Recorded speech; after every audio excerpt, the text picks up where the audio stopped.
जी और दी हाँ और दी ला भात ला धर ला।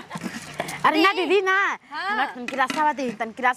तनकी रसवा रहन त बहुते खाए में तनकी निक लागेला दी दी दी अच्छा धर ला। ए भौजाई बोलैले बानी कि खा पिय मस्त हो जा हमारे जैसा गेंगड़ा हो जा। ए दीदी जी बात हमू जानत पिस दी भौजी पिस दी ना जी ना पिस ना बाबा के पापा से कहानी ना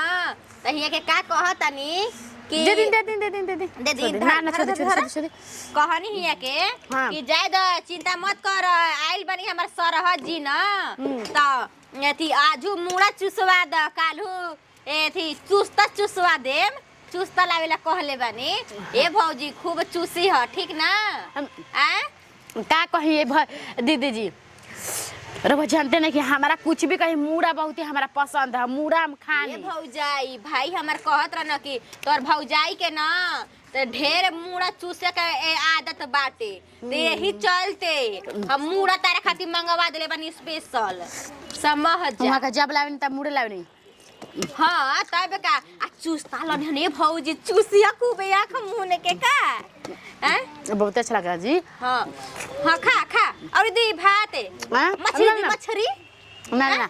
एगो रिबा मुड़ा बा चुसला ना बाद में चलो ठीक है भौजी मुंह में बार जाता हाँ जाए आगे वाला जुलूफिया तनका सोझिया सटिया के बहाल लहो कहतानी सोच कर कहतानी न कि ना सोच ना होता यही पर बढ़ते जान मारेला निक लागेल। अरे भौजी तो तू का कहतलुआ भाई के तहरा में एथी बाटे प्यार बा हमर भौजाई हमर गोतिनियन घर में से बहरी नहीं किसन निकलत मत निकला सा हमरा कुछ टेंशन बा हो भौजाई। ए दीदी जाए दही हम बाइनु जी हम जिंदा बाइनु जब रे बोलाई तब हम आ जाए सोच ले काहे ना हो भौजाई काहे ना ओह लोग के तो ई करे जब फाड़ता कि अपना भौजाई के बोला के कैसे बना के खियावत हां दुनिया दौरी जब भाड़ में हम अपना भाई के भौजाई के बोला के आ खियबे करब का गोतनी के कर भल बना हो भौजाई अपना नैहरवा में बना रह हम ना तो ससुरो के हमरा मानजन करिहन स यो समझ ली ह तो यही से तारा के हमेशा हम बोलाई ना तो भैया ना भेजत रहल हमरा के हमेशा बोलाई। हां तब का खा मुड़ा मा खा चूसी के मिलल बात अभी मुड़ा ना चूसी अंदर का चूसी देखो कब खाए के मिले तब नु जी आदमी सबर से खा लेना मिले नहीं खाता हबर मर करबे नु करी हां। अच्छा है ना सुना हमारा तो बोललू लेकिन हमारा भौजाई के जब चीज बोललू तो देख ले है मुंह में धक घुसा के नाक में खींच ले ठीक नु। ए दीदी मेहंदी लागल बा देखी मेहंदी लागल बा कि रे खा देब त का फाट त करे हम अपना भौजाई के बोला के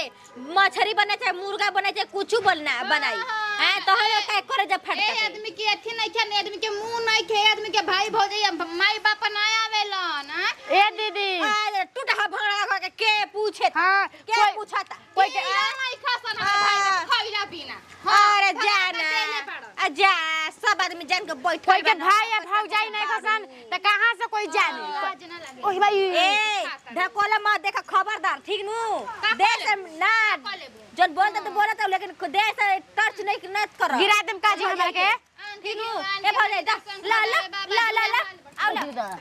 ए मन त करता के ढके मिसिर ढके करे जावा सोचतौ कि गिरा देम दी मछरिया ना खइहन तब हम खाए में धुधुन पूरी तब हम खानी भौजी मछली खा के आ बोली से तो लड़ी ह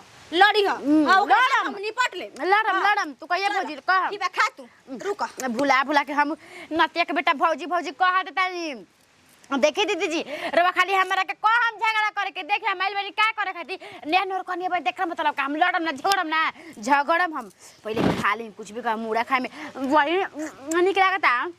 बाप रे हो ये गो लगता कि 5 किलो एकरा के डाल देम घमा में तो सुखा नु जाई सुखौटा हो नु जाई बुनी बरसात के दिन में मिलेला। हां त हमार जीवन नइखे न उतना लाम के मुर्गा मछली खाइब आदमी अपन एथी भइल बान खातावन खियावतवन मुर्गे हम मछली महंगा के चीज नु आदमी खातावन थोड़े नहीं खे जी एथी करे वाला जतन तन किसी एथी लेके आइम आलू ला देम 5 किलो ओकरो डाल देम सुखाटा रही त बुनी बरसात में मिलेला तरकारी हो आदमी छछन जरन हरियर सब्जी खाए खातिर तन किसी ई रही आलू रही तन किसी गोभी रही मिला के बनाई आदमी खाई नु और के भौजाई आइल बिया कह जी के बह के बाटे आई जा हां का बोली कहनी है कि तनी हमें द जाता 1.5 किलो आटा हमरा के आहो कन्या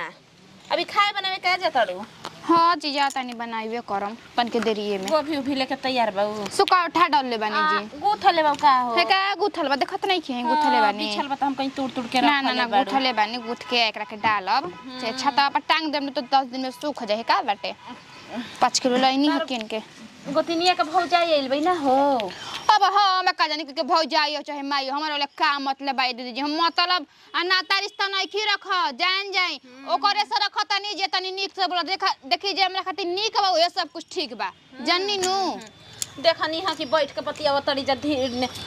उनकर ढील हेर तड़ी अपन भौजाई के आई हो दादरवा त खाली अतनिए नु देखनी हां देखम तब नु हमरा घरे रोज भोज भंडारा होता जननी रोज भोज भंडारा होता मुर्गे है मछरी है अंडे है खसी है रौरे बताई घर में मान ले कि एक में आदमी बात बना चला के चलबू तबे नु तो हमहू कह देनी है कि ऐसा हम चूल्हा लगा जरी आई हे कने उनकर भौजाई खराब रौरे बताई दीदी जी उनकर भौजाई के खइला के बाद बचत त हमर लइका के राते हम बानी हमर लइका बा हमर एगो छोटे गो लइकी बिया 1.5 गो पीस लेके आवत रे एगो हिट्टी गो पीस रे एगो टूटर जैसे जुठा वाले का आवत रे घुमा के फेंक दनिया के चल गोला पिछूत कनी हम ना ले अपन लखा हम नून भात मंजूर लेकिन तार झूठ मंजूर ना ई त आदत खराब बाटे कबे अपन माई के आंखें जिग बनवा दे तड़ी अरे पट्टीदार में बड़ू तो ऐसे चलेला ना कने ई तुनी जनी के घर के देखी बूढ़िया मरली तुनी जनी के घर के रीति रिवाज सब खत्म हो देखी अकेले के उनकर मर्द नहीं खनु कमात घर में ढेर कोई कमाता हमरो मर्द कमाता ओकरो मर्द कमाता तनी मिला जुला के चले के हमारे को भाई बाबा ओसन दीदी जी की आवे के नाम ना लसन कहसन के बेटी के घर पानियो पियल पाप बा आजो के जमाना में कोई मानी तो कहले कि तोर भाई बाप टूटा घर के बासन त कहां से अइसन कहां से अइसन ई कोनो बात भइल के हमारा नैहरवा टूटा हबा त हमरा के आई ना कोनो सामान हमर जेतने में बा ओतने में नुआ बता ए कन्या हम ना बोलेनी हो हमारा मन ना भावेला ए दिन कहलन जाके हमारा से छेदी उनकर मर्दा हां कि का हो भौजी कहे हमरा घरवा ना चलू हम कह देनी खोल के बात कहनी एक दिन गई रही प्याज लेके गई रही तो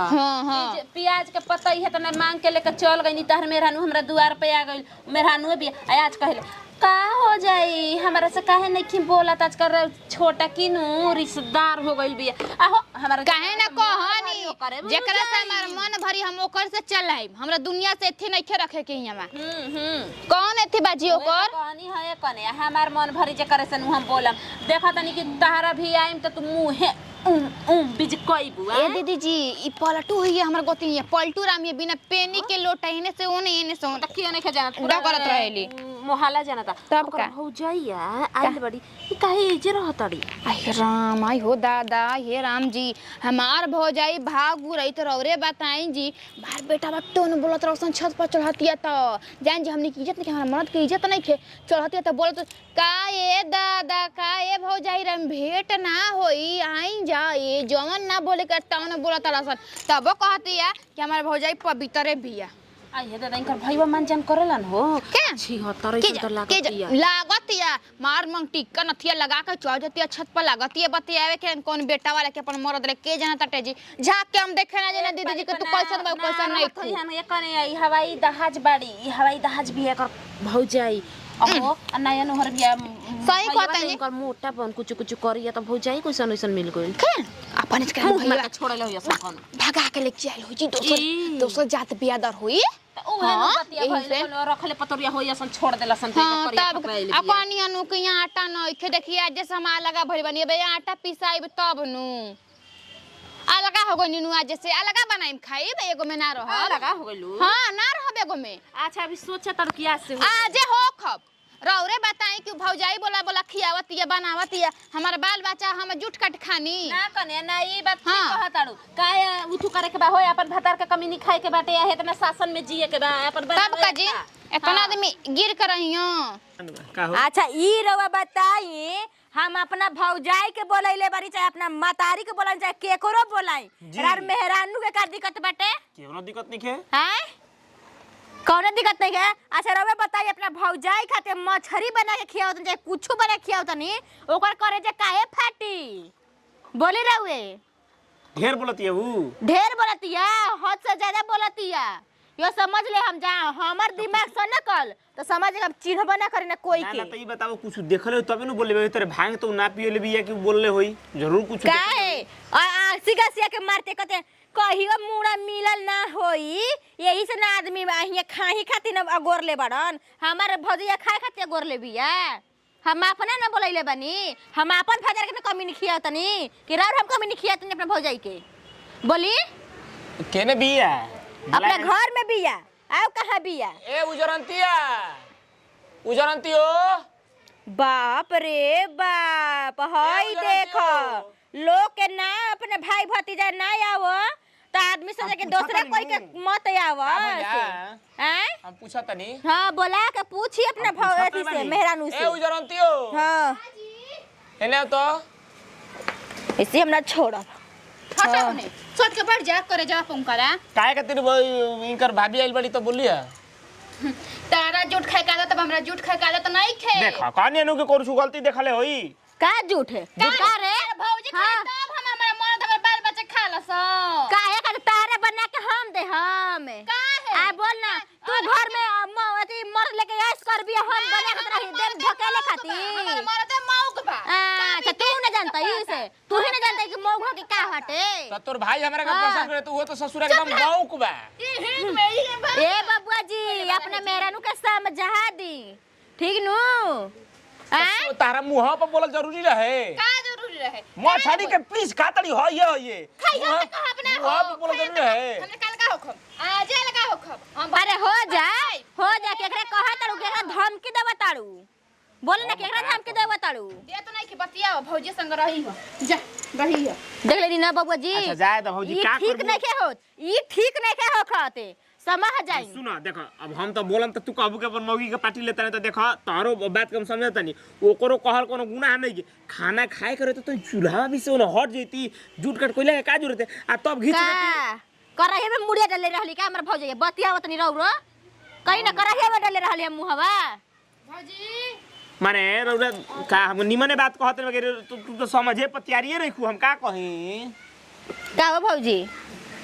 अजी दीदी जानत हइए बानी कि घर में झगड़ा आ लड़ाई होताटे त जदी हमरा के रउआ विदा क दी। अब लागो है नया बीमारी आ नया भौजाई चुपचाप रह तू आइल बड़ू अपना ननद के घर है ठीक बा केहू के कहला पे हमर याद न देम अपने भौजैया के दीदी देखी ठीक ना घर में बरबरा तले झगड़ा लड़ाई करतली इतना ना तो झगड़ा लड़ाई हो तो बढ़िया से हो जाई। चला उठत आइडिया से चला उठ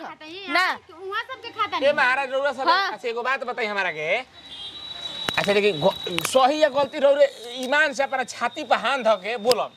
रउरा खाए करे तो तनी चूल्हिया भी से हट के मुड़ी के एकदम धूर कबार दे अरे बाप रे बुझाता। अच्छा हमर भौजैया मुंहवा डाले रहल है रवा बतियाओ तनी हमरा भिरा कोई चूल्हा नहीं पड़ के भौजी से ना तो बतिया हमरा से ठीक ना तो कोई मौगी के ना सुनी सुनी आ कोई मौगी के ना सुनी है दीदी जी। बाप हो बाप रे पहलवान जी के देखत तनी नु कहानी हमार दीदी जी के बारे में रवा कहनी त कहां मत आज के बात जानते कि ना हमरा का कैसा नहीं निक के निक होई खराब के खराब होई हम हानु खाली रेती कर आई दे दे छिया आजी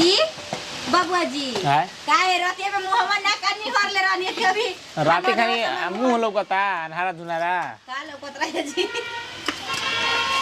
अन्हारिया में आदमी देखेला थोड़े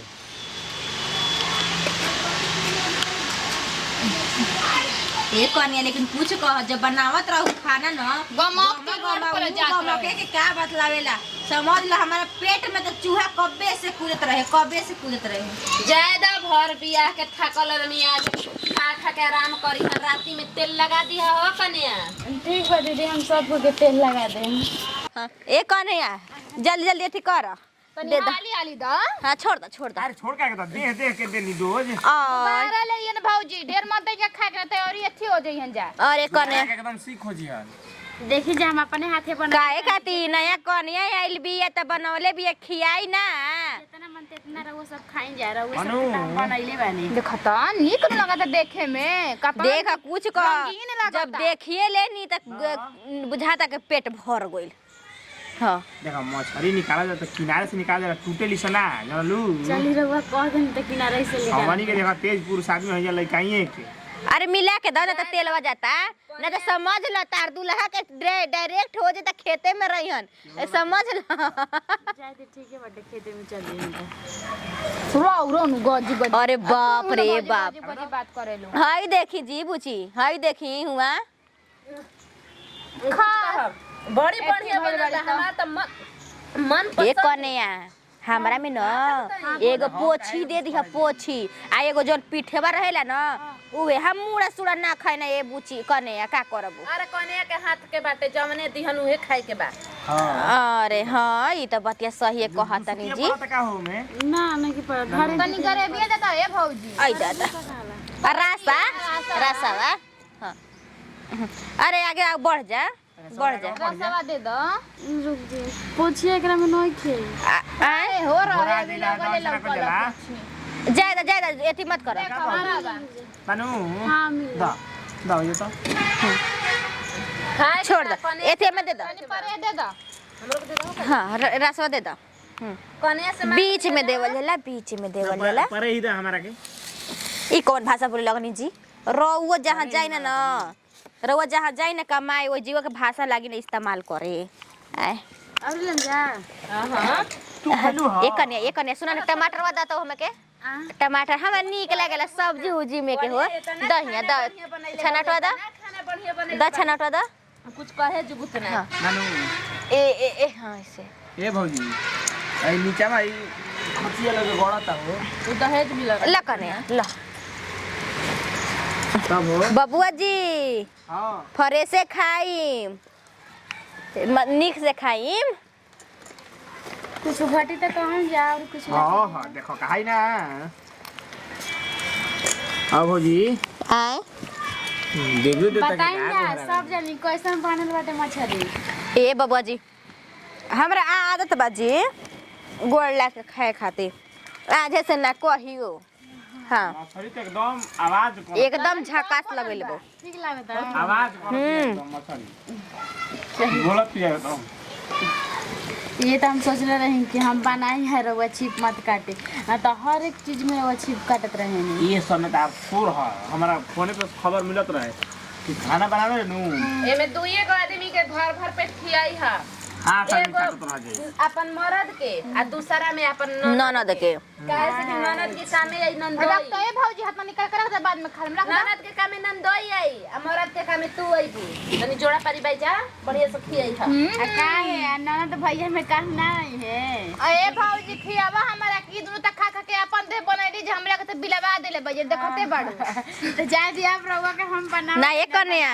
जब से पूछी जी के बियाह होइल ना जब से पाऊ जी डोज देवे लगनी तो दोबारा आ गइल बनी रुक जा हमर हाँ तो अब काहे बोला तनी जी बतियावा तनी हमरी भीरा अभी ये कुछ बोला हम चीज के हम लाजे नहीं कि बोलाते